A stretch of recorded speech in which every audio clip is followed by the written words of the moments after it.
नमस्कार दोस्तों। आज हम पहुंचे भारत के उस ऐतिहासिक धरती पर जिसने कभी पूरे विश्व को ज्ञान का प्रकाश दिया था।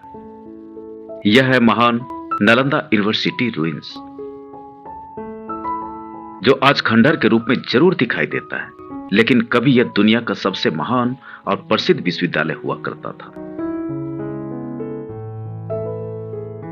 आज हम जिस स्थान पर खड़े हैं, यहां लगभग 1500 साल पहले ज्ञान की ऐसी ज्योति जलती थी जिसकी रोशनी पूरे एशिया में फैलती थी। उस समय जब दुनिया के कई हिस्सों में शिक्षा की व्यवस्था बहुत सीमित थी, तब भारत के इस पवित्र भूमि पर हजारों विद्यार्थी एक साथ पढ़ाई करते थे। नालंदा विश्वविद्यालय की स्थापना लगभग 5वीं शताब्दी में कुमारगुप्त के समय में हुई थी। उस समय भारत में गुप्ता एम्पायर का शासन था, जिसे भारत का स्वर्ण युग भी कहा जाता है। नालंदा केवल भारत का ही नहीं, बल्कि पूरे विश्व का पहला आवासीय विश्वविद्यालय माना जाता है। यहां एक समय में 10,000 से अधिक विद्यार्थी और लगभग 2,000 आचार्य और शिक्षक अध्ययन और अध्यापन करते थे। सोचिए, आज से हजारों साल पहले इतने बड़े विश्वविद्यालय का होना कितना अद्भुत रहा होगा। यहां भारत के अलावा चीन, Korea, Japan, Tibet, Sri Lanka, Indonesia और कई अन्य देशों के छात्र शिक्षा प्राप्त करने आते थे।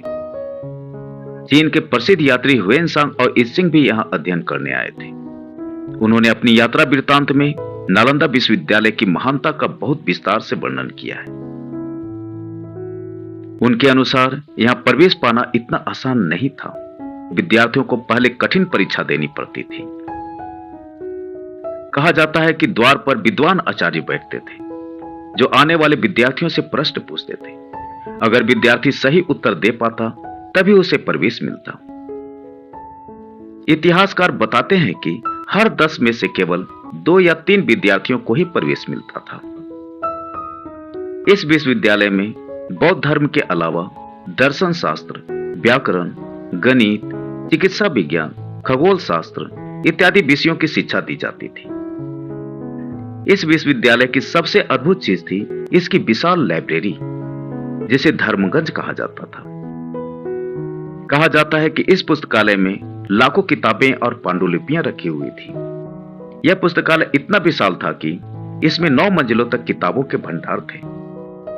कल्पना कीजिए, जब उस समय दुनिया के कई हिस्सों में किताबें बहुत कम थी, तब यहां लाखों पुस्तकों का संग्रह मौजूद था। आज जो हम इन खंडहरों को देख रहे हैं, यह कभी विशाल भवन, सुंदर विहार, बड़े बड़े मंदिर और अध्ययन कक्ष हुआ करते थे। यहां छात्रों के रहने के लिए छात्रावास भी बने हुए थे। हर छात्र को रहने के लिए कमरा दिया जाता था और पढ़ाई के लिए शांत वातावरण मिलता था। यहां के शिक्षक अत्यंत विद्वान और सम्मानित होते थे। उनका उद्देश्य केवल ज्ञान देना ही नहीं, बल्कि छात्रों के जीवन को सही दिशा देना भी होता था। लेकिन इतिहास में एक ऐसा समय भी आया जब इस महान विश्वविद्यालय को विनाश का सामना करना पड़ा। 12वीं शताब्दी में आक्रमणकारी बख्तियार खिलजी ने नालंदा पर हमला किया और इसे नष्ट कर दिया।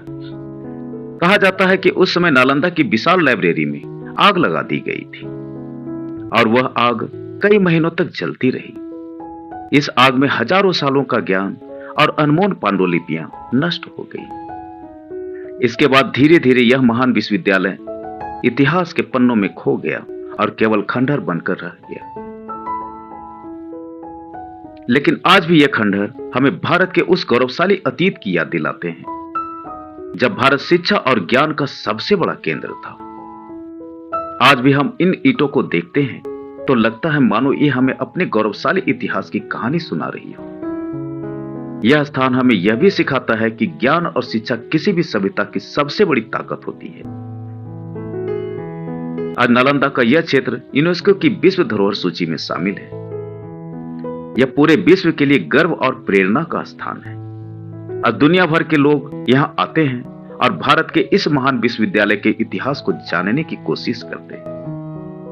यह केवल एक खंडहर नहीं है, बल्कि यह भारत की प्राचीन शिक्षा प्रणाली, विद्वता और सांस्कृतिक समृद्धि का प्रतीक है। दोस्तों, जब हम ऐसे ऐतिहासिक स्थानों पर आते हैं तो हमें अपने अतीत से प्रेरणा मिलती है और भविष्य के लिए नई ऊर्जा मिलती है। नालंदा हमें यह संदेश देता है कि ज्ञान की शक्ति सबसे बड़ी शक्ति होती है। अगर आपको इतिहास, संस्कृति और भारत की महान धरोहरों के बारे में जानना अच्छा लगता है तो ऐसे स्थानों की यात्रा जरूर करें। और अगर आपको यह वीडियो पसंद आया हो तो इसे लाइक करें, शेयर करें और अगर हमारे चैनल पर नए हैं तो सब्सक्राइब करना न भूलें।